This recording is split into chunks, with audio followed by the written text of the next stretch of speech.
Welcome back to the AFC EASTIE Boys, episode 4. This week we're gonna go over last week's great games and our thoughts on next week's predictions. We're gonna start with news from around the league on our reactions to some of these games. It's gonna be a great one for sure.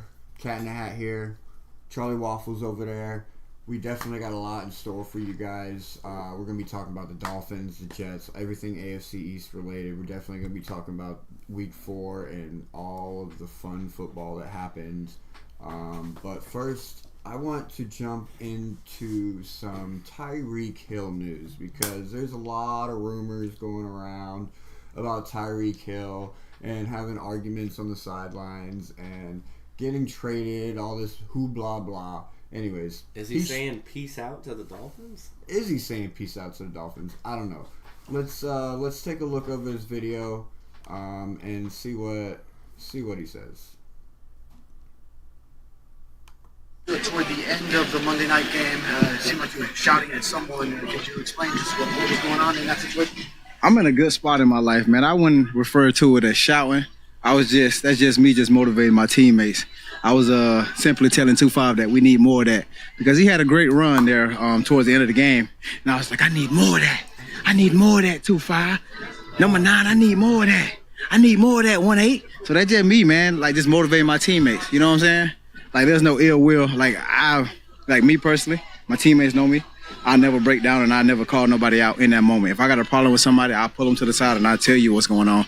That's the man that my parents raised me. But I was simply just saying, 2-5, I need more of that. Because dude was balling, and he was the spark for the offense. So you've been as frustrated as you've been on a football field? All right, so right there, arguments on the sideline. You know, obviously, all the memes came out and all the little videos came out. Within minutes of minutes of it happening, everybody editing videos, making it look like Tyreek Hill is pissed off on the sideline. Obviously here, he's shutting it down. Whether those are facts or he's just trying to calm the media down, who knows? Coming straight out the cheetah's mouth, he's saying he wasn't arguing, he wasn't yelling at nobody, he was hyping up the crowd. That's my dude, number 10 for the Dolphins. Let's go on to the next question and see what they have. Wait some time. He's quoted as saying, when asked about his name being in trade rumors, he's quoted as saying, "Really?" with a question mark. You know what, man? I'm just focused on here, right now, and right now. He told his locker, "We got a beautiful team here, and I want to be a part of it." A beautiful team here. All right, let's go on to the next it wasn't frustration. That was just me just motivating my teammate, just saying I need more of that. You feel me? That was a bad camera. You've been part of some of the most good meme, bad camera. You know what, man? We need some professional lip readers in this world, man. Because you know what's crazy? My mom sent me that same video. She was like, "Hey, what's going on?" I'm like, nothing. Like, you know how I get it doing football, man. Just me motivating my teammates, me just showing my passion, man. And, you know, me just being a leader, man, you know, because, I mean, we want to win, man. And if 2-5 rolling or whoever rolling, I'm going to say keep that train rolling. Keep that train rolling. Keep feeding them, coach. Let's go. Let's go. See, look, if you read my lips right there, you probably think I said something crazy. You know what I'm saying? Put that on mute. Tyreek, have you talked to Mike McDaniel about getting you the ball in a nice way? I'm not saying yelling, but because it would seem like without Tua, the team would rely on you more. Right. And that hasn't happened. So have you talked to Mike about different ways to get Nah, not at all, man. As a leader, man, my job is to, you know, do whatever is called, like whatever play is called. And, I mean, if it's meant for me to block, I'm gonna be a good teammate and block. If it's meant for me to be a decoy, I'm gonna be a decoy. And if it's meant for me to get the ball, then I'm gonna do my job. You know what I'm saying? Like, because I feel like if you pressure the head coach to say, "Hey, man, give me the ball," he got 100 plays on his call sheet. They're gonna be thinking about getting you the ball and then also situational. And it's like, bro, I ain't got time for all that, bro. You know what I'm saying? Coach McDaniel, he already great at what he do. You know what I'm saying? So ain't no need to me put another bug in his ear saying to get me the ball. Like, he know who his playmakers is. He know who he want to get the ball to and who he trusts in situations. So that's how I see it. Yeah, I actually, in a couple interviews before the Tennessee game, I watched an interview where he was, like, talking about, like, he goes to his therapist, and his therapist tells him to not get into arguments on the sideline and stuff, and, like, that he's grown now, and he's not, like ball hungry. So I mean, more of a team player instead of I want to be the superstar. Throw me the ball every play kind of guy. This is interview number 3 where he's basically ended up having to answer that same question, and he's answered it pretty much the same every time, like saying like, yeah, no, I'm not that guy anymore. Like, yeah, so I'm not that ball hungry Tyreek Hill that's like, hey, Patrick Mahomes, throw me the ball every play because I want my yards. I need my my points. Which is good. He's being a team player, so I like that. So let's keep going. Next one. Eric, when you redid your contract most recently, you made the comment, you told Drew, don't get me traded. Right. I don't know if you've been on social media much in the past few days. There's speculation that a certain team you used to play for is short of wide receivers. Right. And it might be in the market for a wide receiver. Really? Yes. And they're putting 2 and 2 together. What would you say about any speculation that maybe Casey is interested in you? You know what, man? I'm just focused on right here and right now. Like, we got a beautiful team here, and I want to be a part of it. You know, we got a great situation here. My family loves it. I enjoy it. The weather's great. The fans are great. So we got a beautiful situation here, man. Obviously, you know, my parents always taught me, you know, control the controllables, and I only can control so much. You know what I'm saying? So with that being said, we all know the NFL is a business. Whatever happens, happens. You know what I'm saying? So moving forward, I would love to be. So with that comment, it leaves it very open-ended and kind of like he's not saying that he's staying in Miami, but he's not saying that he's going. Like, everything else he says is like, I want to be here in Miami. But that comment right there, like, NFL is a business. Whatever happens, happens. Puts just question marks all over the whole statement for me, because it's like, it is a business. Oh yeah, and he's quoted as saying, we got a great situation here, his family loves it, he enjoys it, the weather's great, the fans are great, they've got a beautiful situation here, man. Obviously his parents have taught him to control the controllables. I can only control so much. That being said, we all know the NFL is a business. Whatever happens, happens. Moving forward, I would love to be here. I love being here. I love the guys. Love being here. You know, I love the guys. I love my locker mate, Javon Holland. He's a maniac. He's the guy. You know what I'm saying? He brings me nice snacks sometimes. You know, so. That's a nice thing to have. What did you see from Snoop on Monday that gives you confidence that the next 2 games will be all right? Bro, Snoop is awesome. For him to be here for 3 weeks and for him to like be prepared the way he was prepared for that Monday night game. I don't think that he was prepared for that Monday night game, but we'll get to that later when we cover the Dolphins' horrible loss on Monday night. That's in my book, that's like trending upwards, man, because our offense is so complicated and there's so many like motions and, you know, words in the play call, and for him to like get all that down in like a week or so, it's tremendous. You know what I'm saying? So, I mean, I can tell already. By him stepping into the huddle already, he's already like confident. He's reading the play call, not even looking at it. You know what I'm saying? So he's ready to roll, man. You're saying there could be a huge difference between Monday night and what we see this coming week? I mean, for sure. It's like when Denver played that one guy at quarterback during the COVID year. You know, he just came in out of nowhere. But now Snoop has a chance to like understand the system, understand like how guys play now. You know what I'm saying? He done had a chance to see how me and Water move, had a chance to see how A-Chain move. Understand his offensive line, what's going on up there. You know what I'm saying? So it all ties in together, man. And, you know, once he had his chance to figure all that out, he's going to be smooth back there. How close were you guys on that long one? Oh, it was real close, man. And we're going to do a good job on working on that all week. Even if the legs are tired, you know, like I know my parents always taught me. Also, Mike also preaches this, like make it suck during the week, you know. So if that means like running 5 deep balls, trying to catch them from Snoop, I'll do it. You know what I'm saying? Like all for the betterment of this team, man. So that way, when it comes Sunday, like we can enjoy and like enjoy it like the touchdown. So. Sorry, we heard your question about Jordan. What's going on there? Have you ever chance to talk to family? Anything like that? Yeah. So recently there was a hurricane in my hometown. Power wiped everything down for 2 weeks. Hurricane Helen, she doing her thing down.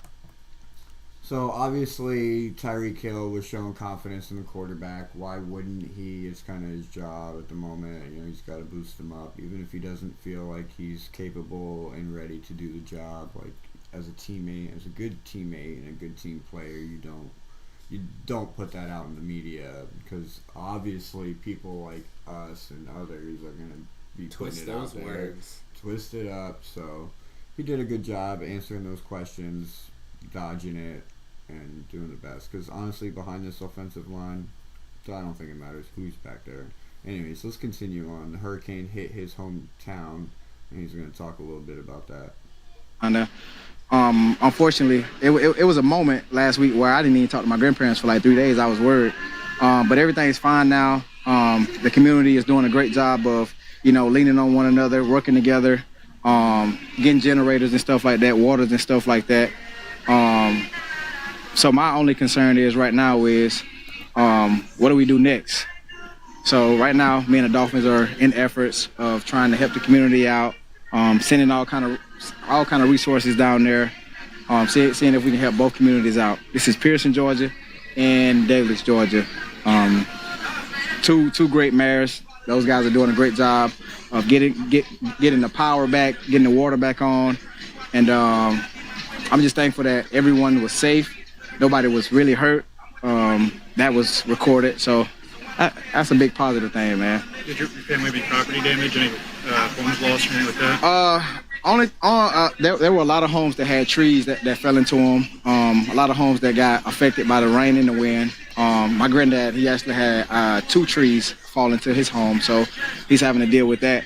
The crazy part about it is, man, like we from a small town and like he's still living in it, even with the tree inside of it.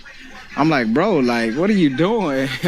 So the beauty about all of it is, like, I always look at the pros of every situation. Like, this is a chance for our community to like lean on one another, work with one another and like rebuild a community together. It's gonna suck, but my parents always taught me never make excuses, man. So just rebuild, get back on track, and obviously, I'm gonna do my thing to help the community, me and the Dolphins. Alright, so Dolphins sending a convoy of hope up to Georgia with some supplies. Well, they're in the process of it. Hasn't happened yet. We'll post a video when it does. Or if it's too personal, how does your family usually feel about asking you for help? Like you said, he's still living in the house even with 2 trees in it. I mean, depending on what family it is, if it's like a second cousin, they gonna ask you regardless of how they feel. You know what I'm saying? But obviously, if it's mom, dad, grandparents, they ain't gonna ask you. But as far as like sisters and second cousins, they gonna ask you. Like, they gonna text you. You can be in the middle of a game, having the worst game of your life. They gonna text you and say, "Hey, remember you said you're gonna loan me $500? Can you at least say have a great game?" Like, but yeah, I do a good job of that though. My wife and my mom, they do a good job of telling people no for me. So I'm in a great situation, man. Obviously, a lot of people know my situation. Like, if you're not in my circle, I'm not gonna help you out. You know what I'm saying? Like, I'm not gonna cripple you and then like make it even worse. Like that's not teaching people if you're just giving handouts. Because I was never given a handout. I had to work my way up in this league. 5th round draft pick. A lot of people wrote me off, said I was this, said I was too small, my hands too small, I couldn't play the position. But look at me now, right? That's what Chris Brown said. Look at me now. Hey, come on. So Grandpa's too tough to get out of the house, is that what you're saying? You get him out of there? Nah, yeah, Grandpa ain't moving, bro. He ain't moving. He ain't going nowhere, bro. Sorry, quickly back to football here. We heard Jalen Waddle after the game say, like, playmakers got to do more. Right. Mike McDaniel yesterday said, all right, if you're operating at 90% efficiency when everybody's healthy, you got backup in, that's got to go to like 95, 98. It does. From your perspective, what does that actually look like for you guys? Well, obviously, I think one of our captains said it best, man. Just make a play, like, whenever it's time to make a play, just make a play within the play. Like, don't go outside the techniques and the fundamentals that, like, you've already been taught. You know what I'm saying? So that's what he means by 95%. It doesn't mean, like, go outside of what you're doing or, like, run the wrong route. And then, like, because that throws off a lot of quarterback time, man. It says, no, like, if you run a slant route, catch the slant route, and do a little bit extra, get jiggy with it, and take it to the house. I mean, you got to give a little bit more effort, like to get open. You feel me? Like not just get the catch and just get a first down. How about let's extend that, take it 70 yards or take it 50 yards, and then that's 95% to me. You know what I'm saying? Yeah. All right. So that was a good interview. Tyreek Hill did a great job in that interview, not throwing himself or anyone else under the bus, including his coach Mike McDaniel and the organization. Showed a little bit of character there, you know. Wanted to help out. Definitely showed his ability to handle the media a little better than he used to. Instead of being, again, like all about people's names and stuff, he's taking it back and being very humble. He also like kind of slightly hit his political side, mentioning mayors. Yeah. Just a little bit. Like, they have two great mayors over there. I wonder where he was going with that, but I was like, just let it ride. He fell off real quick. He didn't continue. Anyway, so that's that. We'll get into more Dolphin content later. First, we want to take you on a trip down memory lane. Oh, back to week 4. Week 4. We had some really good games and some really surprising games going on in week 4. Had a couple shitty games. Yeah, a couple of games that weren't like really worth watching, but you know, we gotta sit here and watch the highlights anyway, even if they're lowlights. Gotta do it. Started off with a Thursday night game, Cowboys and the Giants. It actually looked like the Giants were doing pretty good. Yeah, the Giants looked decent against the Cowboys, but that's the Cowboys they're falling apart. Yeah, Micah Parsons was injured in that game. I believe there was another injury on the defensive side for the Cowboys, which gave the Giants that opportunity to come through and win the game. They were unable to do it, unfortunately. Yeah, they did have a chance at the end to come back and win. They did have a chance. I think when they have their rematch on Thanksgiving, I think the Giants will probably be able to take them by then. But we'll see. The Dallas Cowboys could get it together by then. Yeah, I was definitely surprised with the performance by the Giants, considering like how bad they've done previous games and coming off of a victory. I believe in week 3, they just weren't able to come through against the Cowboys. So Dallas goes to 2-2. Dallas goes to 2-2. And then the next game on the docket would be a 1:00 game. I believe it was the Bengals and the Panthers was our first 1:00 game. Bengals coming through 34-24 over the Panthers. I mean, nobody really saw anything other than that happening. Panthers put up some better numbers than I expected against that defense. But at the same time, Bengals come through with the W. Yeah, they did get the W here against not so great Panthers team, but like the fact that they let the Panthers put up 24 points, it's surprising. It still shows me that the Bengals aren't in it to win it. Yeah, their defense can't hold like anybody. Granted, it's Andy Dalton now, and it's not Bryce Young over there in Carolina. Which was a great call by the Panthers. They're down their number 1 receiver in Adam Thielen, and they're working with Deontay Johnson. And like he's been a number 2, but he's a number 1 now. So if he's still available in your leagues, you might want to pick him up. But yeah, Bengals walk away with that win, and they go to 1-3. And then you move on to the Saints and the Falcons. That was a close game. 2-point game. Saints lost it by 2 points, 26-24. Falcons coming home with the W. I didn't get to watch too many of the highlights from that one, but I'm told that they were spectacular. Well, it looks like Falcons started with a fumble recovery touchdown, so that was their first touchdown. Taysom Hill got himself 2 running touchdowns before he ended up getting injured and going out of the game. And then it was a couple field goals, and then Younghoe Koo kicked the field goal at the end, a 58-yarder to win the game. Not much came from the passing game in the Saints in this one, but like I said before, if they're going to be good against teams that have a weak secondary. Falcons don't necessarily have a weak secondary. They have a pretty decent secondary, and they can rush the passer, so it put a lot of pressure on Derek Carr. So they weren't able to light it up like they're used to doing. Yeah. But I got to give them a little bit of credit, though. They kept close with him, and were even leading up until halftime. They were leading, yeah. No. And then they were leading in the fourth quarter until Atlanta just all over. kicked that field goal. Till it was all over. Took the win. Next game? The Jaguars and the Texans. Texans able to topple the Jaguars 24-20 in a relatively kind of a boring game. Yeah, it wasn't too exciting. Not a whole lot of action until the second half. Well, it all happened in the first half. I was going to say, But yeah, all the highlights are from the first two quarters. All the stats happened in the second half.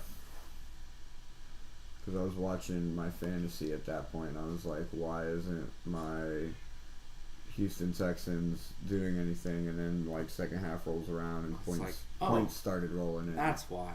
Yeah. So, yeah, Houston Texans obviously won that game by utilizing a set of players in the first half and then utilizing another set of players in the second half to throw off the Jacksonville Jaguars defense. So, moving forward, that'll be something to look out for them to probably continue doing, considering they found success against a winless team. Oof. Well, I mean, hey, success is success. Success is success. So the Houston Texans go 3-1, and the Jacksonville Jaguars are 0-4. 0-4. But they almost had one win. I'm glad they didn't get a win against us, because then we'd be 0-4 right now. That's true. That's true. That is so true. Moving on to my least favorite game of the week. This was an ugly game. Jets and the Denver Broncos. This was an ugly game. Rodgers didn't really show up too much. He had a couple of good passes. Garrett Wilson dropped a fumble right at the beginning of the game. It was an ugly game. It was raining the whole time, though. It didn't stop raining until weather was late in the fourth quarter. And it was like the nasty rain too, not like big droplets. Like big droplets you can work with, because they kind of just they hit and they bounce off and spread, and it doesn't get everything as wet. It was like misty rain. It was just real tiny stuff that just dirty, sticks to nasty, you and sticks to everything, kind of like sleet almost. So it was real disgusting. Not a pretty game. We knew that going into it, but the Jets had the game won. Yeah, we had it in the bag. They did have. We had the first score, and we could have gotten the last one to win it, but that 50-yard kick was just a little too much for Zerline. Unfortunately for me, he was also my kicker in fantasy, so that like kind of pissed me off more than it should have, because he missed 2 kicks in this game. And both of which, if he'd have made either one of them, would have given us the victory. Unfortunately, it was not the person to be relying on, and the offense couldn't just give him the opportunities to make the kicks easier either. So, like, where does that leave the Jets right now? The like, Jets. What do you think of the total performance? All in all, the performance was mediocre at best. Garrett Wilson had 46 snaps, 22 of which he was covered by Surtain, best cornerback in Denver, and only on 2 of those was he actually able to make a catch. And he got 22 yards on 2 catches being guarded by Surtain. I got to give Surtain credit, man. That was very good defense on him. We did have an issue at somewhere around the fourth quarter, right before the end of the game, that gave Rodgers dropped the ball when he got hit. He just dropped the ball, and somebody else picked it up, and then Denver had the ball for a little bit there. It was not happy for me to watch that game. That was one thing I noticed about that game. Like, Denver literally clock out on you guys. Like, their first drive literally was like 7.5 minutes. Yeah, the time of possession for that game was ridiculous. And they didn't get anything from it.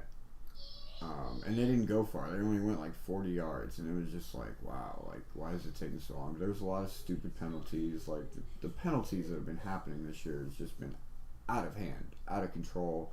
Like, you penalize a team that's, like, I don't know if it's the refs or if it's the teams that are getting this wrong, but, like, how do you get 3 of the same penalties back to back to back? And it happens in multiple games. Like, multiple times I've seen the Dolphins get, like, the illegal shift. Yeah, or illegal false formation. Start. And then, like, the Jets game, the same thing happened. There was 3 in a row where it was, like, illegal shift and false start and illegal shift. And it's like, you were at a 2nd and 3, now you're at a 2nd and 18. All of a sudden. Yeah, Rodgers and Sala were actually arguing about that at one point in the media, talking about how the cadence was affecting how everything was working out and how they shouldn't be getting these false starts. But Aaron Rodgers doesn't want to change anything because the cadence kind of messes with the defense. It gives him the opportunity to get offsides, and those are free plays. Like, Aaron Rodgers has always been king of the free play. Let the man work and hopefully get some of those. Yeah. But Denver Broncos get another win on the season, so now they're sitting at 2-2. Jets are sitting at 2-2, still second in the AFC East. So, ugh. Like, sorry, I just watched that kick again. Ugh, makes me sick. Yeah, it was a bad kick.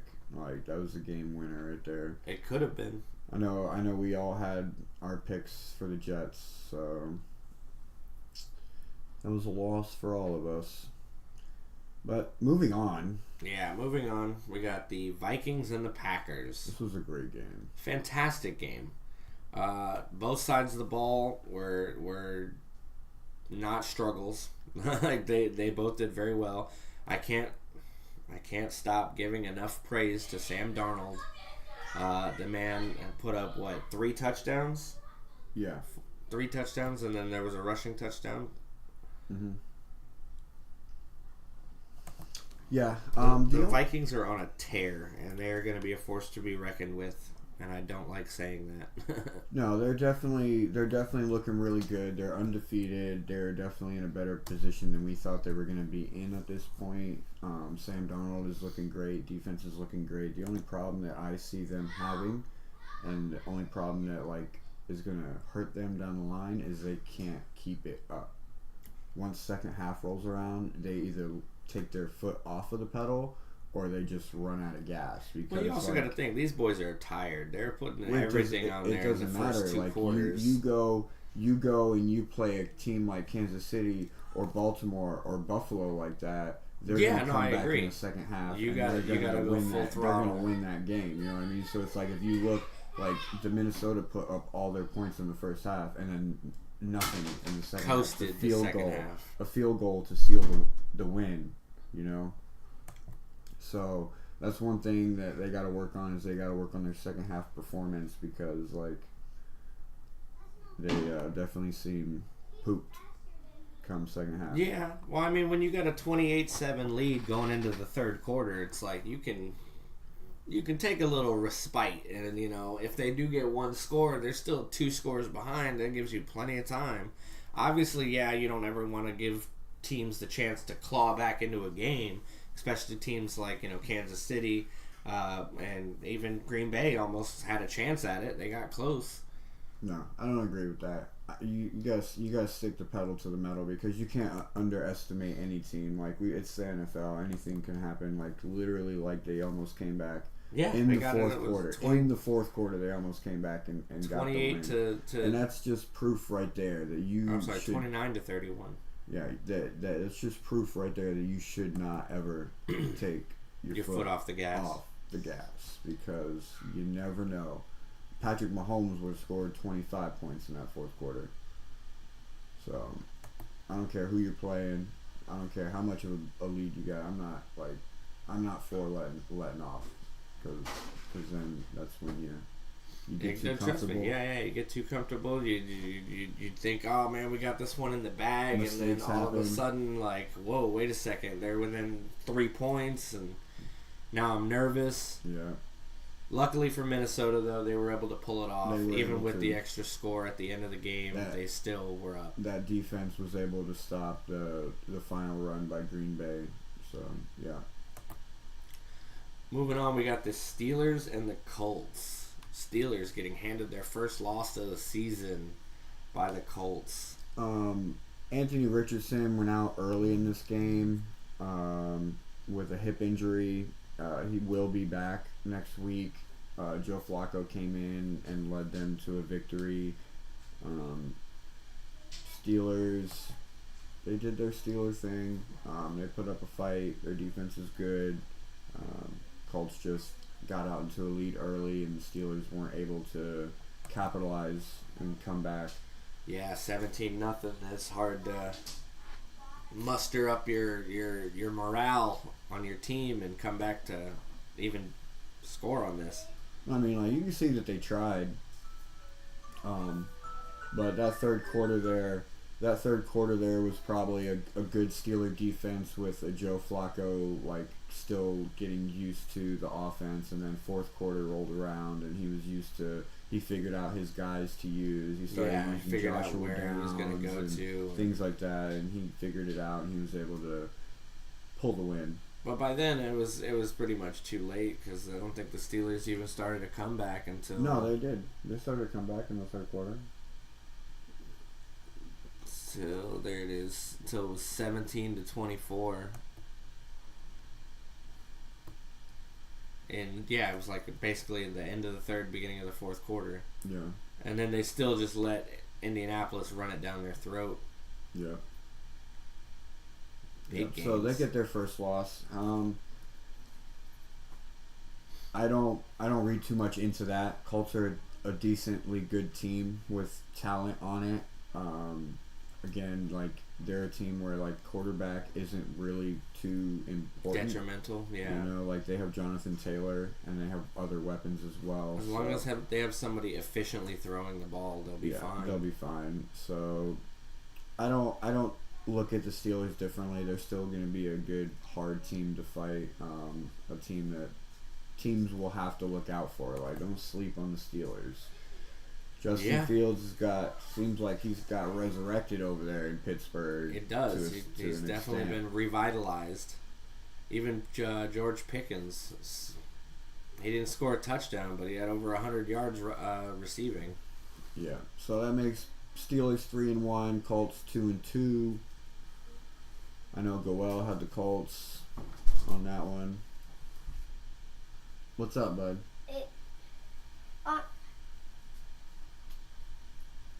In the nighttime, can Charlie, you, me, and Brantley do a campfire? You never know what's gonna happen. Go ahead. Are we gonna stay here for the whole day? No, not the whole day. Maybe.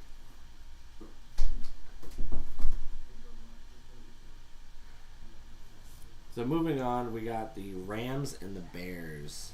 Let's see. That game did not go the way that the Rams thought it was going to at all. Bears coming up with the victory on this one. Let's see. Let's watch some of these highlights real quick. Week 4. Caleb Williams able to come through with the W. Like, it's go Bears, da Bears. You like to see it every now and then. What's that? The Bears? Yeah, the Bears coming up with a W. Ha! Ha! Ha! Ha! I told you. It's not something we see often, but I fucking told you. Yeah, I got this one wrong last week. I'll tell you that. Nah, I knew the Bears defense was gonna to shut down the Rams the way that the Rams offense has been performing. It seems like this Rams offense is really contingent on Cooper Kupp. Nice big sack and a fumble by If Stafford. Cooper Kupp ain't out there on the field for the Rams, like, their identity is almost like not there. Cooper Seems Kupp's like. their downfield man. They don't really have somebody that can do what he does. They have other receivers. Robinson and Tutu Atwell, but they're not as physical of a player as Cooper Kupp is when he gets downfield, because he's got the speed to get there and then still have the energy to get the ball and add to it. I heard a rumor that Cooper Kupp could be up on the market.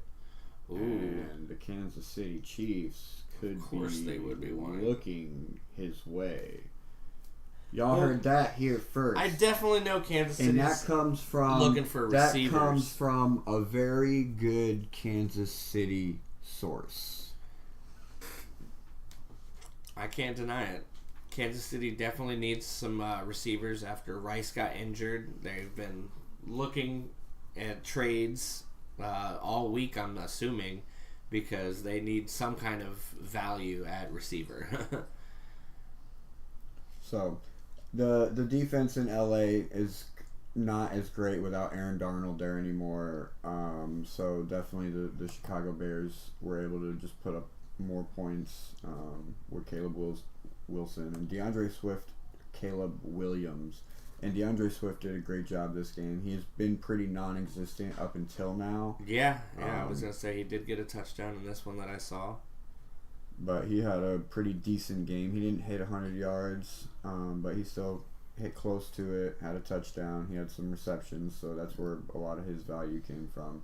And it's not like the Rams didn't have a chance either. They got down there. It was 18-24 at the end. They're just not sealing the deal. They're not getting touchdowns. Like, you can't win a game with field goals if your opponent's scoring touchdowns. Like, it's just not enough. You know, like a touchdown in each of the first three, or a field goal in each of the first 3 quarters. It's like, I'm sorry, but 7 points. 7 points is still more than 2 field goals. Yeah, exactly. You know, so at some point, like, you gotta punch a field or a touchdown in at every once in a while. Like, you can't settle for field goals all the time. So that's why the Bears won that one. Yeah, the Bears able to run out the clock at the end of the game. Go to 2-2 while the Rams fall to 1-3. Poor Rams. Then we got a beautiful game here with the Eagles. Losing to the Bucks. Can you believe it? Yeah, I can. I predicted it. After the game that the Bucks had last week, come back out and win this one against the Eagles. Well, I told you that last week was a fluke against the Broncos. Like, I told you that. I know, but I literally told you it was a fluke. Like, Tampa Bay Buccaneers aren't going to come out and have 2 dud games. Back to back. It really, the Philadelphia Eagles did really poorly, but of course they had A.J. Brown out, Devontae Smith out. They had a lot of receivers out, so Jalen Hurts wasn't really able to sling the ball like he normally does. So Tampa Bay knew that they just had to control Saquon Barkley and control Dallas Goedert, and they can pretty much win the game. You know, their defense did a phenomenal job of doing that, and the offense did a phenomenal job of putting up points and just making Jalen Hurts have to pass the ball to people that aren't A.J. Brown and Devontae Smith. That really sucks, having both your top receivers out like that. Oh, yeah. When you're starting off the game 24-zip in the second quarter, you are not a happy person. Yeah, that's... Some deficits are just too much to come back from, especially without your top receivers. Mm-hmm. Even though you got Saquon Barkley, like, he can only do so much, especially when, like, they know that you're going to be relying on him. So that's something that's going to be interesting to continue watching as the season goes on, to see if Saquon Barkley can continue to dominate the running backs like he has the first 3 weeks. Because Derrick Henry's kind of catching up to him. Yeah, no, and that's to be expected. I mean, nobody at the beginning of the season was like, you know, Derrick Henry with the Ravens is not going to do well. This guy. Maybe. But at the same time, your point of view is going to be changing shortly. At least I feel like it will be. With the Ravens? Yeah, with the Ravens. All right, well, we'll save that for the Sunday night game. Sunday night game. So Bucks look good. They're gonna look good, like we had said before. If we get a good Baker Mayfield, they're gonna be a scary team to deal with in the NFC. Definitely look out for them for the playoffs. They go to 3-1. Eagles fall to 2-2. Moving on. Yeah, moving on. We got the Patriots. And the 49ers. This game was very unappealing to me. Just because, like, I knew what the outcome was going to be. Like, Patriots aren't very exciting. Maybe if they'd put in Drake May, they would give people more of a reason to watch it. But they are going to be exciting. See, someone's here. Yeah, they are going to be. Brissett is just not the answer in New England. They are going to be exciting over the next couple weeks because they do need a receiver. That's one thing that they do need. And there's a couple receivers out there on the market right now that could be potential Patriots in the near future. You want to go? I want to say the best receiver in this game for the New England Patriots was the San Francisco defense. Fred Warner scoring a touchdown from Brissett in the opposite direction. In the opposite direction for a touchdown. But yeah, again, regarding wide receiver trades, Davante Adams out there talking about how he wants to leave the Raiders. The Raiders are open to trading him and trying to see what they can get. Yeah, so couple of landing spots are two teams in the AFC. One, the New York Jets. Not that we need him, but it would be a nice little reunion with him and Rodgers coming back together. Everybody around the league's been talking about it because, you know, who doesn't want to see Davante Adams with Aaron Rodgers? I don't want to see that. That's two great names and two great players. They've been great players together for years and years. Don't get me wrong, they're both getting up there in age, but at the same time, some things just, it's like getting on a bike, you know what I mean? You just get right back into it. Another spot that he could be ended up is the New England Patriots. They are in desperate need of a receiver, as shown by this game. The Patriots have nobody to really throw the ball to. They have Stevenson out there trying to run it, but he's a one-man operation right now. And getting stuffed. Yeah, he's getting stuffed because everybody knows they're going to try and run it with Stevenson because they got nobody to throw it to. Yeah, what are some other spots? What was that? He was looking at two other ones I've seen on rumors. It was the Saints as well to get right back with Derek Carr, and which I don't think would happen because he wasn't happy with Derek Carr. He's the reason Derek Carr ended up getting traded. And then there's always the possibility of the Chiefs, who are again looking for wide receivers. The Chiefs, right. And they could afford it too. Yeah, they got the money. That's gonna be scary. That's going to be scary. To be fair, though, Davante Adams this season hasn't done much, even for the Vikings. But how do you expect him to? Like, he's got nobody throwing the ball to him. He's got, the offense over there in Las Vegas is almost as bad as the Dolphins right now. I wouldn't say that. I would say the Dolphins have a worse situation involved with them. What's up? No. No, we can't go to the gas station. What a silly boy. What a strange question. You want some water?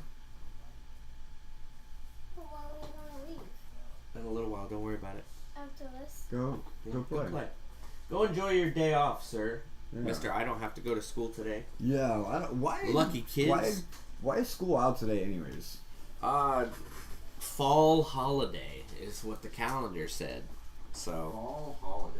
I don't know what exactly that means. I know the 14th they have a PDD day, which is another day off from school. Oh, yay. But yeah, so this game was very unappealing. I didn't even watch it. I didn't look at any highlights. I knew San Francisco was going to run away with it. Patriots are kind of a dumpster fire still right now. I only watched it because that's like my entire fantasy team right now. Yeah, San Francisco. San Francisco. Fucking And he's trying to get Jawan Jennings for me because he thought last week he was number one in the waiver wire. I told him I was number one, and he thought he was. Apparently, I was number one week 3 going to week 4, and so I was number one. Whatever. And I picked him up. So ruined my whole day on Sunday. Tuesday. I sent him a retrade. We'll see if he takes it.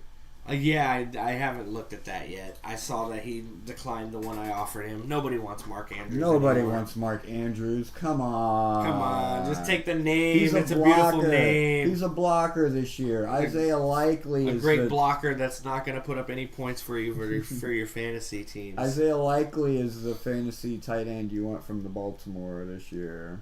But yeah, so if the New England Patriots want any kind of like excitement in their games, I think they should just go ahead and start Drake May. Yeah, and bench 13-30. And just get Drake May started. That game see what you got, because you may still need to draft for a quarterback next year, but you're not gonna know if you don't at least try. Yeah, at least gotta give him a starting opportunity. All right, so let him play the whole game too. Don't pull him out. Yeah, play at least like next 2 games. Like let him start against the Dolphins defense. Try and build. Like that's the perfect time. Like we're not that great right now, so. Yeah, got a chance for a W there. Yeah, you do. So moving on, we got the Commanders and the Cardinals. Commanders just shocking people left and right. 42-14 over the Cardinals. Wow. Wow. Freaking, I don't know what to say. Like, they're definitely the dark horse team. It was 50-50 in the offseason on the Commanders. Like, a lot of the conversations I was having with people, like, 50% of them were like, oh, they're going to be a lot better than you think. And then the other 50% were kind of like leaning. It's going to be a disaster. They're going to be a disaster. Like, they're not going to be great. But Jaden Daniels has proven everybody wrong. He's come out. He's looking really good this year. A lot of people are calling him the C.J. Stroud of 2024. Like, the team is just clicking really well together. The defense is doing a good job of stopping other teams when they need to stop them. Yeah. They still allow them to put up points and make it high-scoring games most of the time. Like, the Arizona didn't do too great, but Arizona is one of those fake teams. Like, one of those fake teams. They're just out there so that everyone else looks good. Yeah, like they're gonna put up a lot of points, but they're gonna lose a lot of games because they don't know how to win. They don't know how to seal the deal. So. Washington Commanders showed everybody the league what the Cardinals really are. Yeah. Up 17-7 at the half, like, and then it just continued to roll throughout the rest of the game. They didn't let off the gas either. No. You see that? They didn't let off the gas at all. That's what a Super Bowl caliber team. But that's how you get 40-something points in a game. Like, you have to just boom, boom, boom the entire time. Play after play, you just see him out there slinging the ball.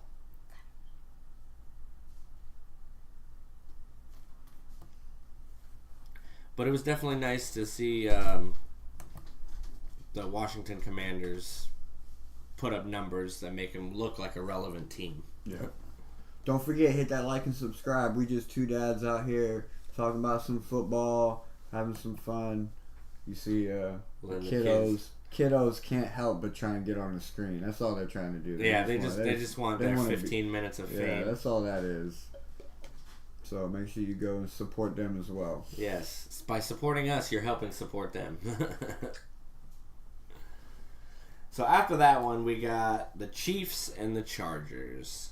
Oh, all right. So this was an ugly game. Definitely not like a great Chiefs performance at all, but of course Rashee Rice went out early in the game, and I was just gonna say, without their star receiver, they just had Travis Kelce. And then they started the game with a Carson Steele fumble, so they immediately pulled him and put Kareem Hunt in, which I already knew Kareem Hunt was gonna that was a perfect fit for him to jump right into KC. Like he was gonna be a starter. Yeah. He had already been in KC before, so he's gonna be there now and actually get his ring. Because the last time they got the ring, he was kicked off the team before they got the ring, because it's like allegations, and well, they weren't allegations, they actually happened. I was like, allegedly? No. Allegedly, I allegedly did this, but no, I actually did this. But it wasn't a great performance from either team. Obviously, Kansas City did enough to win the game and stay undefeated. But they did also feel what it's like to be behind. They were not leading the entire game. They're 7-10 going into the halftime. Yep, they didn't win it until the end. But the Chargers are just one of those teams to where it's like they always play the Kansas City Chiefs well. Like, that's just how it is. They're division rivals, so they play each other well. In the second half, though, not so much. The Chargers really didn't do too much. They didn't even score any more points that I see here. They scored 10 in the first. They scored 10 in the first half, and then that was all they did. And then the Chiefs defense went to work. And then the offense slowly sputtered its way to some points and a win. Able to squeak that one out. Obviously, you could tell that the Kansas City Chiefs are going to need another receiver because, like, what they have. Xavier Worthy's good, but at the same time, he's not their star. No. You know what I mean? And Kelsey's getting old, so he's more of a blocker. Yeah, he's still going to have, like, sporadic, really good games, but he's not going to be a fantasy plug every week. You got to be careful. You're going to need to be careful with Travis Kelce. I was wise enough to use him last week because of the circumstances. I still wasn't sold on Carson Steele, so I plugged him into a fantasy league last week, and it paid off slightly. Not the best performing tight end, but still good enough. So Justin Herbert looked like shit, of course. Yeah, it's not getting any better for him, unfortunately. And that was the last game of the Sunday day slate, right? I think so. No, we had the Browns and the Raiders. Oh, okay. Yeah, it was the last Sunday day game. I don't think that one was worth talking about. Raiders won. That was one of those. That's what you can say about that. You can say the Raiders won. They did surprise me. I thought the Cleveland Browns defense was going to be good enough to themselves to get the victory. As did I. Over the Raiders. But Deshaun Watson is just hot garbage. He is literally needs to. Give me a piece of paper to crumble up right now. Oh, that was another one. Amari Cooper was potentially going to be getting traded. Now we need the basketball hoop. Oh, that would have been a miss. Can't block that shot anyway. That would have been a miss. But yeah, they're straight trash. Cleveland Browns. So if Amari Cooper gets traded, that's the Browns potential. Calling it on their season. Yeah, that's what that is. That's another potential for Kansas City or Patriots, the Saints or the Patriots. Because the Jets don't really need another wide receiver. No, like if we can snag one off the board to make everybody else's life more hard. We were talking about this earlier. Like, imagine if the Jets got Devontae Adams. Like, defenses are gonna be like running around with chickens with their heads cut off. They're gonna have to. Who do you double team? You can't double team nobody now. You gotta double team both of them and leave somebody open every game. If they put all four of them on the field at once, it's like you have Devontae Adams, with two Garrett guys on Wilson, him. With two guys on him. Mike Williams. With a guy on him. Alan Lazard. With a guy on him. Then you got Breece Hall in the backfield. And probably going to take two on him. So that's 8 guys. And then you got nobody rushing Aaron Rodgers. Your 4 offensive linemen. There you are, your defensive linemen. There you go. 3 at that point. You got nobody rushing Aaron Rodgers at this point. Not to mention the safety that's deep. Yeah, so it's like... the 2-man safety that's deep because They don't want to let Rodgers throw the ball deep to Devontae Adams, Garrett Wilson, Alan Lazard. You just name a name at that point. So please, any of y'all teams that are out there looking to trade a receiver and you get a phone call from the Jets, just ignore it. Let it go to voicemail. Delete it afterwards. Don't even check it out. They're not worthwhile. They didn't even pay the last person that they traded from somebody, and he's like non-existent right now. To be fair, Hassan Reddick needs to just play the game or go sit on the couch at home and stop talking shit. I'm sorry, but I'm real tired of his procrastination. His this BS. Season. His procrastination. You don't want to join the team? Fine. Stop talking about the team. Don't show up to the team signings. Don't show up to anything. That's fine. You're just gonna get, what's the word? Fined. And we'll just take all your paychecks for the entire year that you're supposed to get, and we'll reuse them into the company. We'll use them and give them to Devontae Adams because fuck it, we got that money now. So moving on to the Sunday night game, which was a really fun game to watch. I don't know if any of you guys watched it, but definitely go back and watch it. It was a stellar performance from the Baltimore Ravens. Very poor performance from the Buffalo Bills, which definitely excites me as a Dolphin fan because this is the Bills that Love it. The Bills that showed up on Sunday night was the Bills that I was hoping have showed up all season long so far. Their performance was very poor. They couldn't get anything going. Lamar Jackson and the Baltimore Ravens, they just came out to a perfect start. Handed the ball off, their very first play, handed the ball off to Derrick Henry, and he hits a hole and Big just gainer. gone for 87 yards and a TD, the very first play. Derrick Henry had a huge game, 199 yards, almost hit 200. So close. He needed one more yard, and he would have broke the record. He would have been with 7 200-yard games in his career. Been the only player with 7 200-yard games in his career. So look out for the Baltimore Ravens to try and help him hit that again this year. The way that they're rolling, just like I said in the beginning, if they can get this two-headed monster that they have going on in the run game going, like, they're going to be a tough team to deal with on defense. And the worst part about this, that stat for Derrick Henry there is that he could have gotten it. Like, they had the ball with 5 minutes, left time, and they just... Yeah, he could have gotten it, but so what happened was, like, in the fourth quarter, obviously, like, the game was already lost for the Buffalo Bills. Yeah, so, it like, was they over. pulled Josh Allen, they pulled all their starters, and then, like, they tried to let Derrick Henry, like, he went in with, like, the secondaries for Baltimore as well to try and get that yardage. 200 yards. And then they ended up not getting it. And then I went to bed after that because it was all secondaries playing. Yeah, so to come up 1 yard imagine- short, though, that's like, dang. I didn't so imagine that they'd close. put him back in, even though they should have. They should have just put him back in on the next, because, like, there was plenty of time. Like, Yeah, there was plenty of time. He could for have him to just get it. 2 plays. As long as he doesn't get tackled for a loss, he would have been gold. Yeah. But, oh well, But things... it's better to not risk it for the biscuit, because what if he were to get injured in garbage time like that, just trying to, like, get 1 more yard for a record that he could possibly get in another game this year. Oh, 100% agree. That would be definitely not devastating. worth risking your star running back for a 1 yard play just to break a record. Yeah, that would be dumb.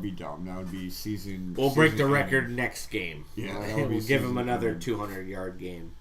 So it was great. Baltimore took the win. They took a dominating win over the Buffalo Bills. Made the Buffalo Bills look like the Buffalo Bills that we're used to seeing. Not Buffalo Bills that we want to see. Yes. The Buffalo Bills that we want to see. But the Buffalo Bills still lead AFC East 3-1. Baltimore 2-2. We'll see how they go. So we had a doubleheader on Monday night. One game that was spectacular and one game that was hot garbage. Fired garbage. Hot, burning, dumpster fire garbage. And we're going to talk about the dumpster fire first. Oh, you want to talk about the dumpster fire first? We might as well just jump into it. I know you got a lot to say. I have a lot to say about this dumpster fire of a game that happened in Hard Rock Stadium. Yeah. It was tough.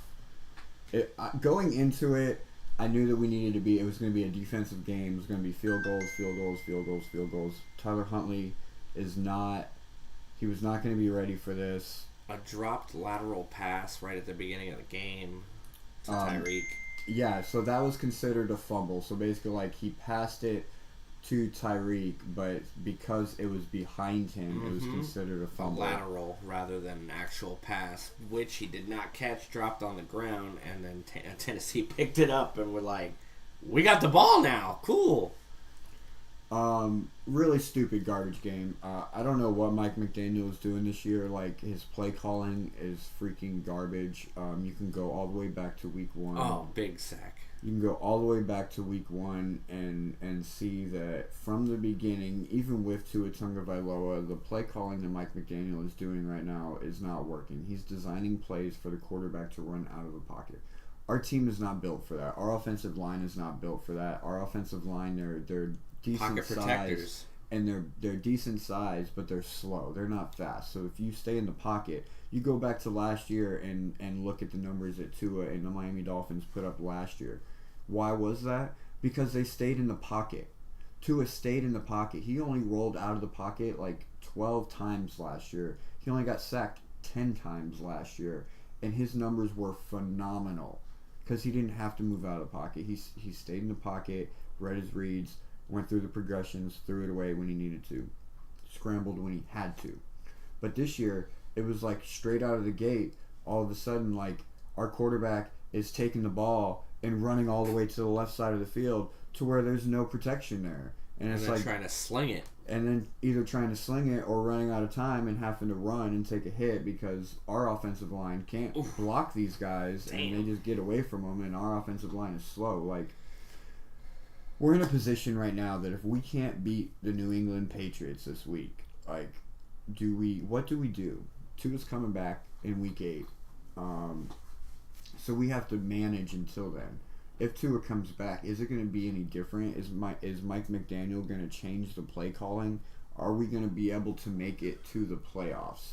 Is the question. If we lose These are all big questions. If we lose the next 3 games, because we have a bye week before week 8, so if we lose the next 3 games, that would put us at 1-6. 1-6. It's not likely you'll make the playoffs with a 1-6 record. So that would mean that we would have to go out and win out as soon as Tua comes back. Every single game to end the season at 11-6 to be a wild card. Ouch. So Miami Dolphins, we have a lot to think about. Like, if we don't believe we can go in and we can make the playoffs, do we tank? I don't want to say that we should tank, but I mean, Cam Ward would be really nice from the U. But you know it.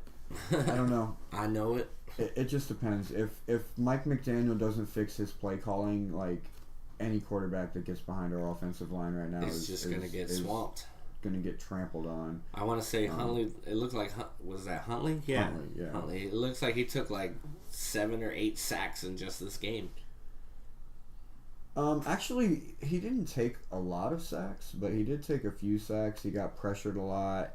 Again, they had a lot of designed, like, runs for the quarterback, which, like, makes sense for a guy like Huntley because he is like, that type of quarterback. Like, there was one play we were in our end zone. They got a safety, intentional grounding on Tyler Huntley and forced in the end zone for safety. Like, we just, like, been shooting ourselves in the fucking foot, man. So we gotta fix it. We gotta fix it, or we gotta tank. And I don't wanna say that we tank. Like, I wanna go and, like, hit. Nobody wants their team to. But if we don't strategically lose, if we don't win at least 2 of the next 3 games before Tua Tagovailoa comes back onto the field, then we're fucked. We're like right now we're literally the worst team in the league. So I wouldn't say the league. There's still teams that don't have any wins. And we barely beat them. Hey, you beat them. That's a field goal at the end. It's a win. It's a win for you and a loss for them. So when it really comes down to it, we did beat them. You always got to look at the positive side. I'm just really pissed off with my Dolphins right now. I don't blame you. Things are going. Tennessee Titans. I don't know what to say about them. Like their quarterback, their starting quarterback went out in the end of the beginning of the second quarter, and then that's honestly when they started rolling. Yeah. Like because their backup quarterback was able to come in and start putting drives together. So honestly, if we would have been able, it might have been different if Will Levis never went out, and like we had a Will Levis game the whole way. It's very possible, and it could have been different if what's his name, Tyreek would have caught this long pass right here on 3rd and 17 too. Yeah, big deep pass. Tyreek Hill big deep pass, but he was completely overthrown. Like yeah, it was a good 7 yards at least. It looked like maybe 2 to 4 when the ball actually got there, but at the same time, like, yeah, that's an overthrow. There's like the dude's fast, but Tyreek Hill was saying in an interview that like they're working on that deep ball because like you heard him saying in the interview, he's like, if I have to run and try and catch 5 deep balls from him like during practice and stuff, I'll do it. Things like that. So hopefully, like with a full week of Tyler Huntley working with the number ones and working with, because last week. Tyreek Hill wasn't working with Tyler Huntley. He was working with Tim Boyle. Tim Boyle. So they had no kind of chemistry built whatsoever. So like I can understand. Okay, you dropped 4 passes, but like at the same time, like you're our guy. Yeah. You shouldn't drop any passes.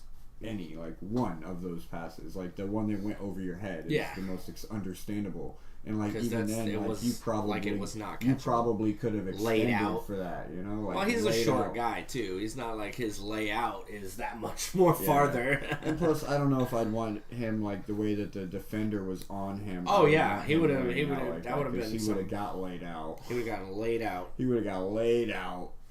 But Tyreek Hill's just over there like, I'm doing my part. Like. Meanwhile, Huntley's just like, I ain't doing fucking shit. Yeah, no, it was a very poor performance from the Dolphins all game long. Defense did its job. Defense was doing its job, but of course, when the defense is on the field too much, they just get worn out. Yeah, they get worn tired. out. They're literally on the field 75% of the time through these first 4 games so far. We got to change that. If we don't change that, we're not going to win games. So while the Dolphins were getting spanked, there was another game going on. And that was the Seattle Seahawks and the Detroit Lions. And this was the game, no offense, to be fucking watching that night. Yeah. This game had everything. It had star-stellar highlights, touchdowns on both sides of the ball. I think Walker the third did a front flip off of somebody, I think, during one of the plays. There were just highlights all day from this game. Jared Goff got a receiving touchdown. Like, wild things were happening during this one. Yeah, I can't speak on anything because obviously I was at the Dolphin game watching that shit show. I do know that Amon-Ra passed that touchdown to Jared Goff. So Amon-Ra has a passing touchdown, and Jared Goff has a receiving touchdown, which is very backwards for those two. Those are some cool jerseys the Detroit Lions were rocking. The black with the blue. That looks really nice. I do like the look. I gotta give them that. That looks really nice. Wow, I'm impressed actually. But the Lions able to jump out to a quick lead, 21-7 in the second quarter. Jamar Gibbs with 2 touchdowns, I think, on the whole day, but... Yeah, so it looks like 2 touchdowns. Kenneth Walker had 3 touchdowns. Yeah, Kenneth Walker with 3. Yeah, I didn't get to watch it, but what this tells me is that the Detroit Lions are serious. Jamison Wilson with a 70-yard reception touchdown. The Detroit Lions are serious, and they're going to be serious again. Both teams are now 3-1. So Seattle did end up getting their first loss to the Detroit Lions. Looks like it was a Lions super fun game to watch. Yeah, super fun one. 20-35 in the third quarter. It was definitely our highest scoring game of the week. Yeah, oh man. Some wild fumbles. Yeah, I bet you that Detroit defense was like rocking Geno Smith, huh? Surprisingly, I didn't see Geno get hit too many times, but like the times that he does, it's like he's down. He's 100% down. 100% down. But like you said, Walker getting 3 touchdowns of his own. Like the guy they put up numbers on this game. I'm waiting to see the freaking clip that I saw the other day. It was literally Walker was getting tackled, and he literally front flip rolled over this guy, landed on his feet, and got 5 more yards. I was like, get the fuck out of here. Like, that was gymnastics class real quick, because he had him roped up and like was going back, and he did like a little like lay on top of him and was able to get back onto his feet, and then just front flipped on top of the guy, like literally dropped his back on the guy, back onto his feet, and then 5 more yards. I was like stunned. Yeah, and that's legal as long as you don't hit the ground. As long as your knee don't touch the ground, he was good to go. Your knee or your elbow. Yeah, he had his hand. His hand touched the ground. And then he just pushed up off of him, flipped off the dude, and kept moving. Like from your ankle up, like any point from your ankle up, like if any of that hits the ground. Yeah, or shin like, to your knee. Or like from your wrist, wrist to your up, elbow, like to your any shoulder. of that, you're down. But your hand, good. Your toes, good. So yeah, that was exciting. I'm excited for the Detroit Lions. I think they're gonna definitely make it back to the playoffs again, and probably be in that NFC talk about championship. I wouldn't be surprised. It's gonna be tough though with the Bucks in their division. It'll be a fun matchup to see those two play each other. Yes, sir. I think that's coming up in a few weeks. Yes, sirree. So we don't have our predictions ready this week, as far as like our updated predictions on our wins and losses. I know Goel got 4. He got -4 this week. Obviously, he got the Dolphin game wrong. He got the Raider game wrong. He got the Jets game wrong. Fucking Jets. And that was it. Oh, and he got the Dallas Giants game wrong, because he went for Dolphins, he went for Giants, he went for Jets, and he went for the Browns. So he was -4.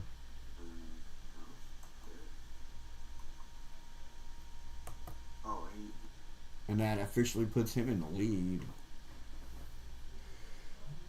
On our predictions, yeah, no, Yes, sir. I definitely agree with that. I got 1, 2, 3, 4, 5, 6, 7,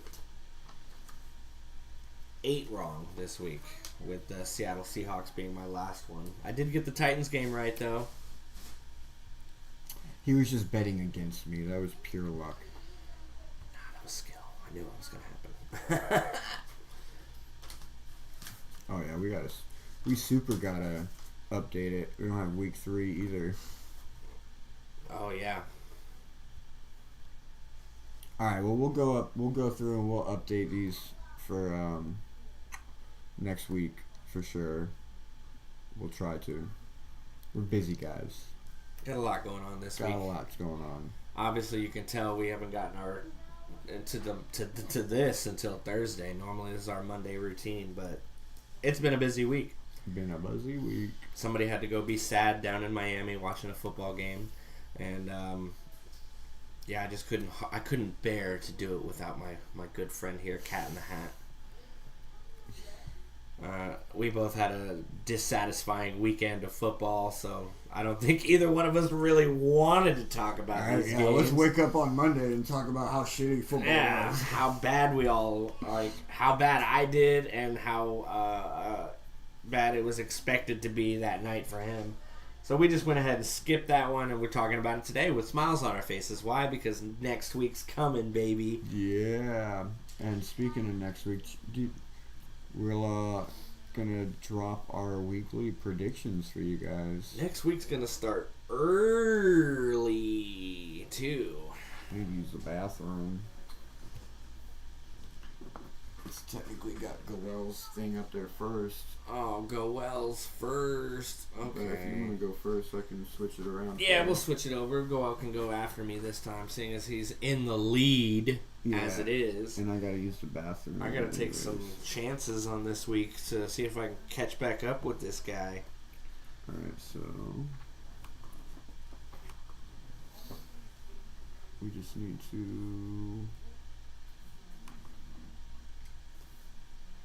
move the camera.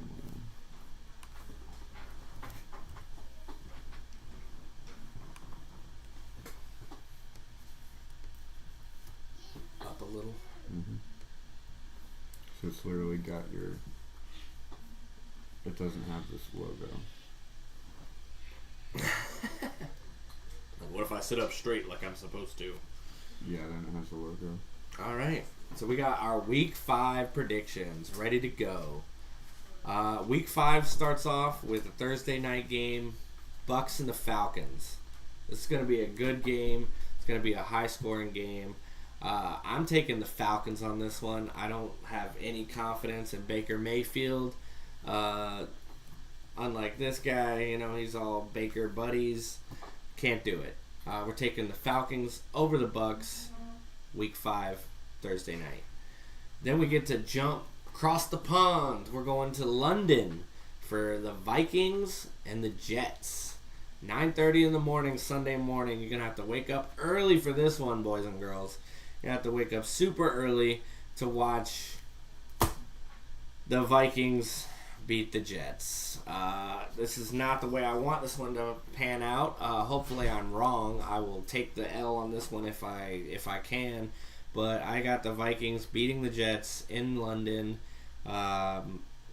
Honestly, the Vikings have been doing fantastic, so I can't even really talk shit about them. I want to, but they are the Purple People Eaters once again.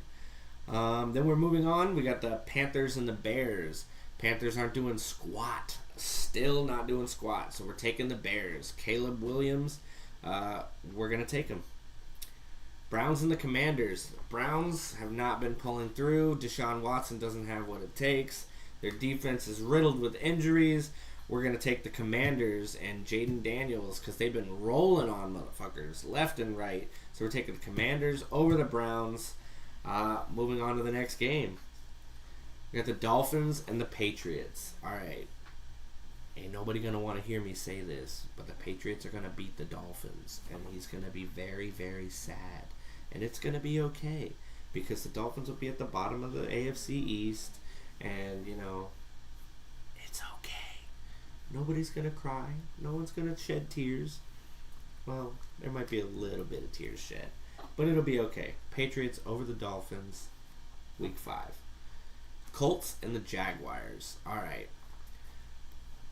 The Colts are going to come through on this one. Trevor Lawrence and the Jags are going to continue to lose. I hate saying it. I wanted to pick them for this one, but with the way the Colts played last week, I have to change my pick, and I'm going with the Colts.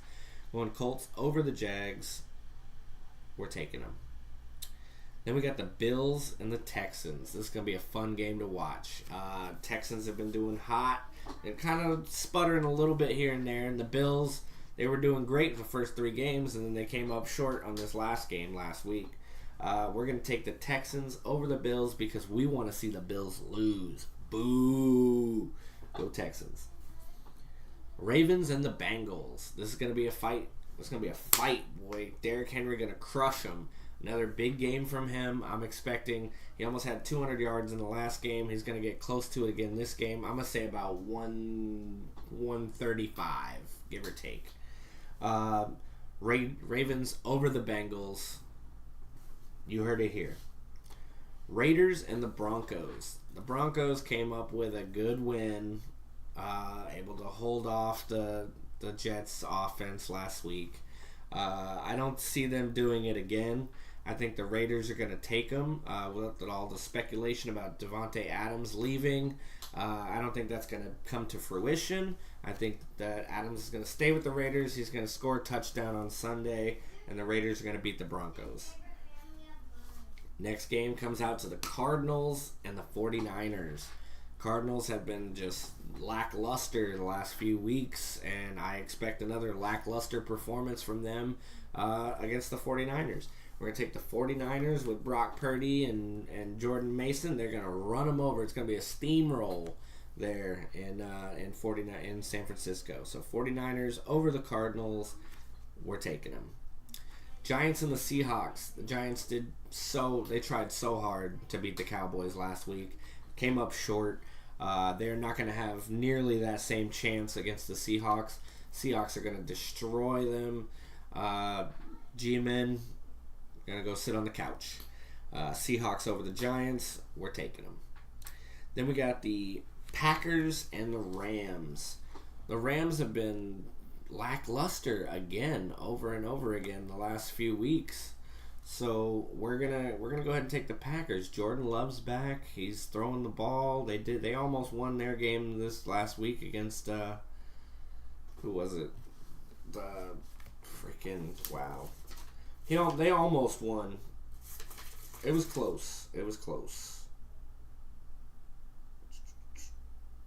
do I not have it listed? The Vikings. They almost won against the Vikings, and the Vikings were a great team. They got a lot of things going on over there. So I don't know, but I see a Packers victory and a Rams defeat. Without Cooper Kupp, the Rams don't really know what they're doing on over there.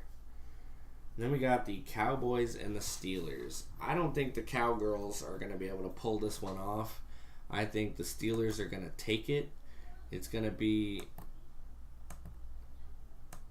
a close game, but I think the Steelers are going to rock that one Sunday night. 3-1 Steelers against the 2-2 Dallas Cowboys. We're taking the Steelers all day long. Then we got our Monday night game. Kansas City and New Orleans going at it head to head. The Saints and the Chiefs are going to rock it out. I am picking this one live. As you can see, did not make a selection for this game. Didn't even realize it was going to be on the bracket. But we're going to take the Chiefs. Not too surprising there. The Saints are going to put up good numbers. I would love to see the Saints beat the Chiefs. I don't see it happening.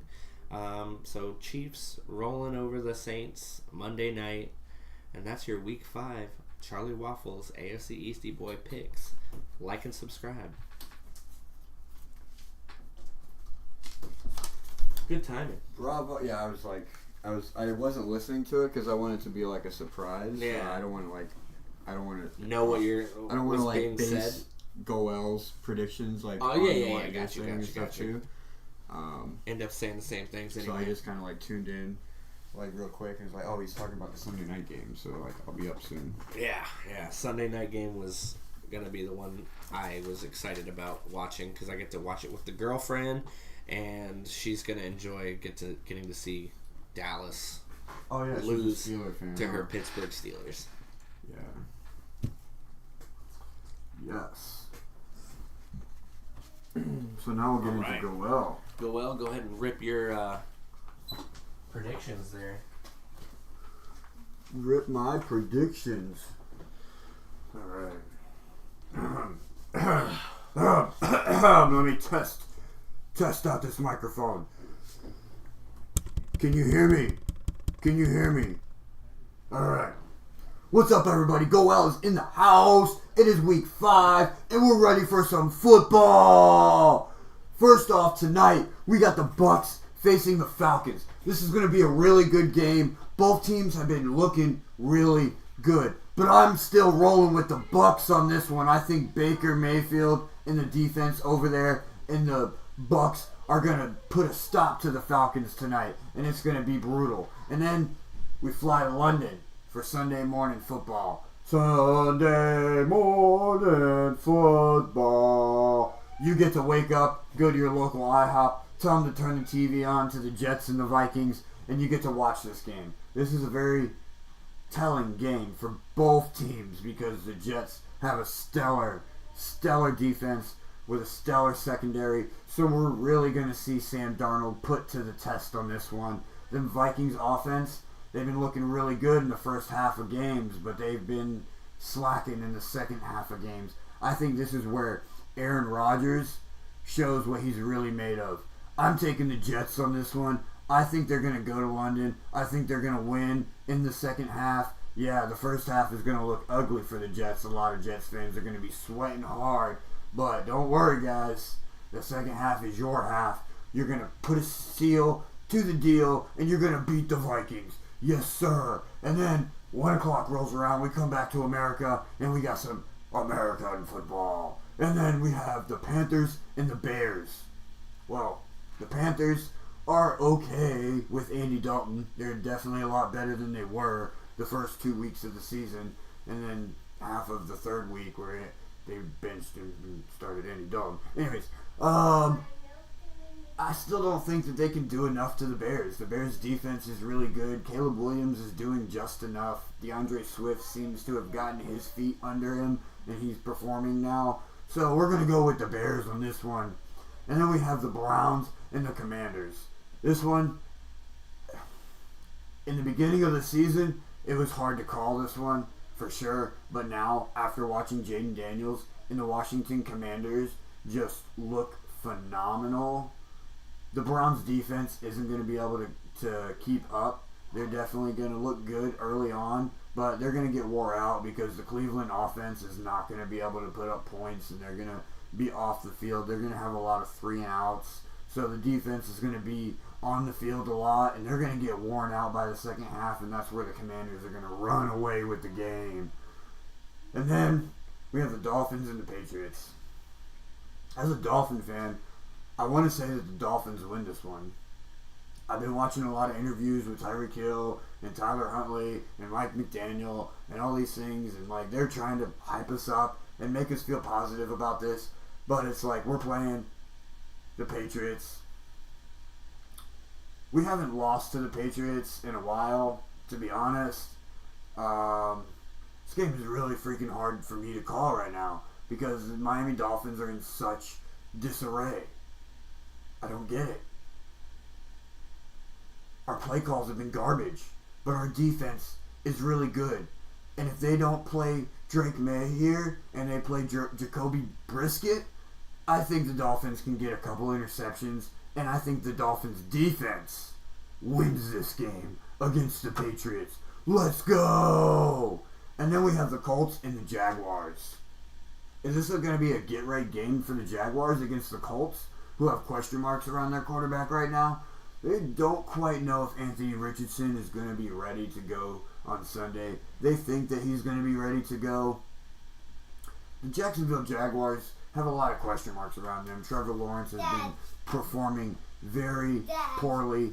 Pause. Dad, can I have some more Cocoa Pops? Ask your mom. Your mom. He said your mom. Your mom, he said. Go ask your mom. Your mom. He's got jokes. Unpause. Alright, we have Colts at the Jaguars. This one's going to be a decent one. The Jacksonville Jaguars are winless right now. Is this going to be a get-right game for Trevor Lawrence and the Jacksonville Jaguars against the Colt team, an Indianapolis Colt team that has some question marks around their quarterback? Is Anthony Richardson going to start on Sunday? And even if he does, is he going to perform? I mean, Jacksonville Jaguars, their defense is okay, but it's not great. The offense is what's been losing for the Jacksonville Jaguars because they just can't seem to get anything together. So we are gonna go with the Colts. Let's go with the Indianapolis Colts. I think even if Joe Flacco goes out there and starts slinging the rock, I think they got enough playmakers on there to put up the points against the Jaguars and win that game. And then we have the Bills and the Texans. And this one is really interesting because last week we had the Bills play the Ravens and they looked like garbage. And the Texans, they kind of just looked okay. They looked normal like they should. So we're going with the Texans here because we think C.J. Stroud and Tank Dell and Stephon Diggs, they're going to put up the points over the Bills. The Bills are going to put up some points. They're going to look pretty good, but the Texans at the end of the day are going to get the last score on the board. And then we have the Ravens and the Bengals. There's not much to say here. Bengals still suck. The Ravens are getting it together. Their run game is looking really good right now. Derrick Henry looking phenomenal. Their defense looks great. Ravens take this one over the Bengals all day long. And then we have the Raiders and the Broncos. Two more dumpster fire teams to talk about. Yay! The Raiders have been making us look dumb. We bet against them, they win. We bet for them, they lose. Can I just leave this game out? I don't like them. They keep messing me up. They keep giving me losses on my predictions. But should we bet on them this week? Yes, we're going to bet on them this week because I don't see the Broncos going and having 3 wins in a row. I'm sorry. They're just too bad. I don't see it happening. The Raiders' defense is really fucking good, and the Broncos performed pretty poorly offensively against the Jets' defense, who is pretty similar. Granted, it was a very rainy, shitty game, but we're going with the Raiders. And then we have the Cardinals and the 49ers. This is weird because the Cardinals, they look okay, but I feel like it's not real. I feel like they're like a trickery team. Like, they put up a lot of points against a lot of bad secondaries. San Francisco 49ers are injured. They have a lot of injuries, but they did get guys come back last week, so their defense is phenomenal. Their offense is phenomenal. Let's go with the 49ers. And then we have the Giants and the Seahawks. Now, the Giants looked pretty good. They looked pretty okay against the Dallas Cowboys last week, but I think that's because the Dallas Cowboys are falling apart. So we're going to go with the Seahawks on this one. I'm not taking that loss to Detroit to heart. Seahawks are still a great team. Geno Smith slinging that ball to Tyler Lockett and DK Metcalf. He also has Noah Fant as an option and Kenneth Walker doing backflips and front flips over people. We're going with the Seahawks here. Then we have the Packers and the Rams. The Rams have been sucking it up. Like, their offense has not been looking good without Cooper Kupp. It seems like they are very Cooper Kupp dependent. And the Packers, they've been doing exactly what they need to do. They've been performing. They had a squeaker loss last week. That was a squeaker loss to the Minnesota Vikings last week, but they almost came back and won that game. So I'm going to give them this game against the Rams. I'm taking the Packers. Let's go. Go, Pack, go. And then we have the Cowboys and the Steelers on Sunday Night Football. This one is not going to be a pretty game for any Cowboy fan out there. I'm sorry. You guys just are falling apart, man. You really are. And you're playing a decent defense. And the Steelers, who have Justin Fields, who seems to be like resurrected of sorts. Anyways, who'd think Justin Fields actually winning games? I know the Chicago Bears didn't think that. Now here we are. But guess what? I'm still going to take the Cowboys on this one. Let's go. And then we have the Saints and the Chiefs on Monday Night Football. Now, I talked about the Saints before, and I feel like the Saints do really well against teams who have a bad secondary. And the Kansas City Chiefs have a pretty weak secondary. But their front seven is nasty. They're going to get a lot of pressure on Derek Carr, but there's going to be enough time for Derek Carr to toss it off to Alvin Kamara look for Alvin Kamara and Chris Olave to have pretty big games in this win against Kansas City. Yes, I said it. The Saints are going to go in to Arrowhead Stadium on Monday night, and they're going to give an upset, and they're going to give Chiefs their first loss. We're taking the Saints on this one. Ooh-wee! And that was Week 5, brought to you by Goel. Heard it here first. That's right. Peace out.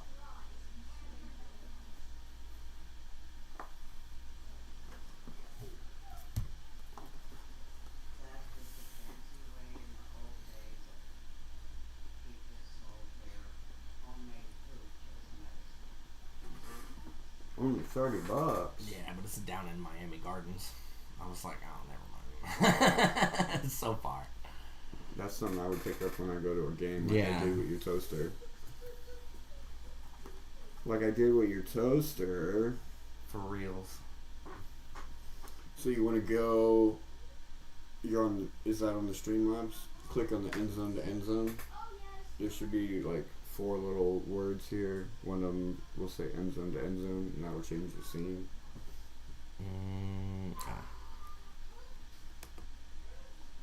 Scene changed. Alright, so there was our Week 5 picks. If you want to go and see what our Week 5 picks were that we predicted before the season started, go check them out in our videos on YouTube. I forgot to say like and subscribe. Like and subscribe. Big shout out to Leo for joining in the stream late and hitting that like and subscribe button. Thank you for that one, Leo. Appreciate you. Appreciate you. We have a lot in store coming up. We're a pretty new channel. Of course, we're still getting used to the flows and stuff of everything. But we got a lot of things planned for the future. Big things. Big things planned for the future. Week 5 is going to be exciting. Got a lot of good games to look forward to this week, so I can't wait. Can't wait for that Monday night game. The Monday night game is going to be great. That Sunday night game is going to be great. The Packers-Rams game is going to be a good one to watch. I do think the Packers are going to win, but like I still think it's going to be a decent one to watch. The Rams aren't going to be like non-existent like they were the last 2 games. Yeah, I'm definitely excited for the Steelers-Cowboys game. Like you said, you get to watch it with I get to watch it with the girlfriend, and she'll hopefully be excited about her team. We'll see. Last couple games that I've seen her watch, she's been like, it's okay. And I'm like, nah, I want to see you get excited. Let's go. I'm wondering if this is going to be the game where like Dallas like figures it out and gets it together. I don't think so, but like I kind of think so. It's really dependent on their run game. Their run game really does. Their run game sucks right now. Like they need to start implementing Dalvin Cook. Like I don't know why they haven't already started using him.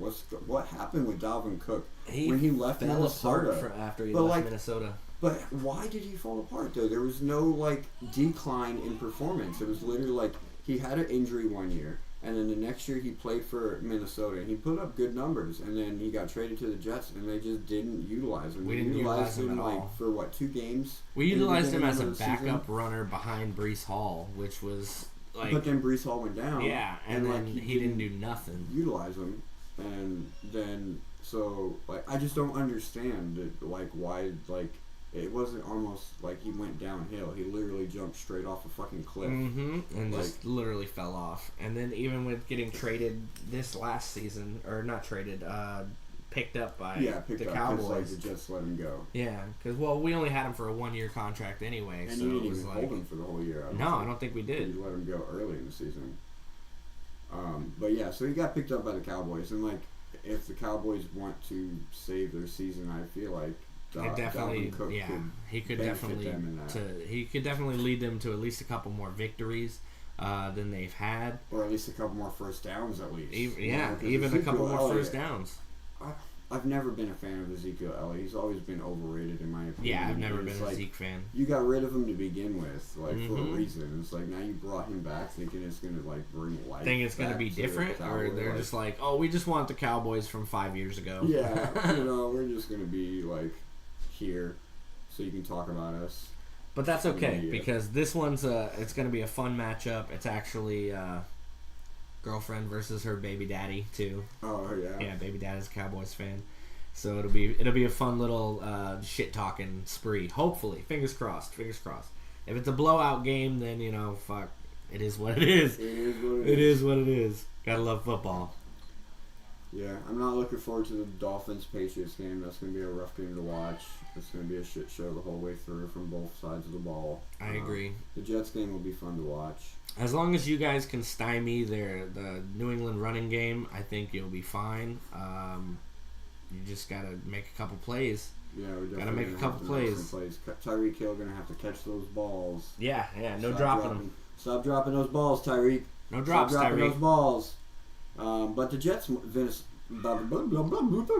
Vikings. There you go. The Jets Vikings game is going to be a really good one to watch. That's going to be. It's going to be fun. fun. That's going to be a fun one. It's going to be on NFL Network Sunday morning in London, 9:30 a.m. on the East Coast. And that's the life, and that's.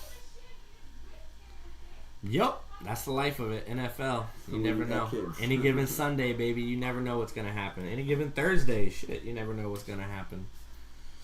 Life goes on. Life moves forward, just like the ball.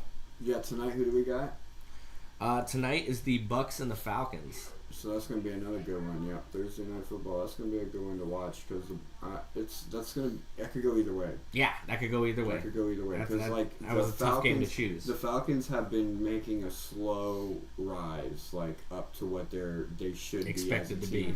You know what I mean? They've been making a slow rise, and like the Bucks, they've just been coasting at what they were last year. Which is good because they're performing, they're winning, they're definitely doing the job. So it's going to be interesting because that game could definitely go either way. It just depends on. I think that game's going to depend on who comes out first swinging.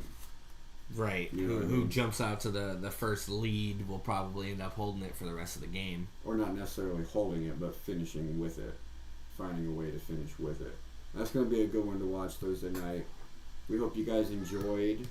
We'll see you guys next week for episode 5, Endzone to Endzone. And don't forget, post in the comments what you think's going to happen tonight in Thursday night game. Yeah. You never know. You could be right and we could be both wrong. Post those comments, share it to your friends, spread the word. I'll be working on our week 5 prediction videos. We have a comic book that we release every week for our weekly predictions. It's a fun little comic book you get to always exciting scroll through. If you didn't get to catch it live, sometimes live is better, but the comic book is really great. So it's just as entertaining. So make sure you guys look out for that and look out for us in the future, other videos. We like to try and stay hip on news, any kind of news that comes out. We try to be the first ones on it. Go back, look at our videos. We have lots of predictions that we put out before the season started as far as players, trades, things like that goes. Some of them have already hit. Some of them haven't hit yet. And then some we've missed on. Yeah. But I think overall, like, our predictions were around at 75%. Yeah, give or take. Not our weekly predictions. Yes. Like our player, prop, etc. predictions. So our weekly predictions we got to update them. We haven't updated them in a couple of weeks. We're busy people. We'll get to it. The more that y'all like, the more that y'all subscribe, the more that y'all comment, the more that y'all share, the more time we have to invest for you guys. Because that's just how it works. And that's it for us, the AFC Eastie boys. I got Charlie Waffles and Cat in the Hat. And we'll be here next week. And Goel too, don't forget about me. Sorry, Goel's here too, man. Sorry, Goel. I almost forgot about you there. That's okay. I apologize. But we'll all be here next week, Monday, 2:30, 3 o'clock, for your regularly scheduled programming. Endzone to Endzone. Endzone to Endzone, baby. All right, let's have some good football this week. Peace out. Let's see it.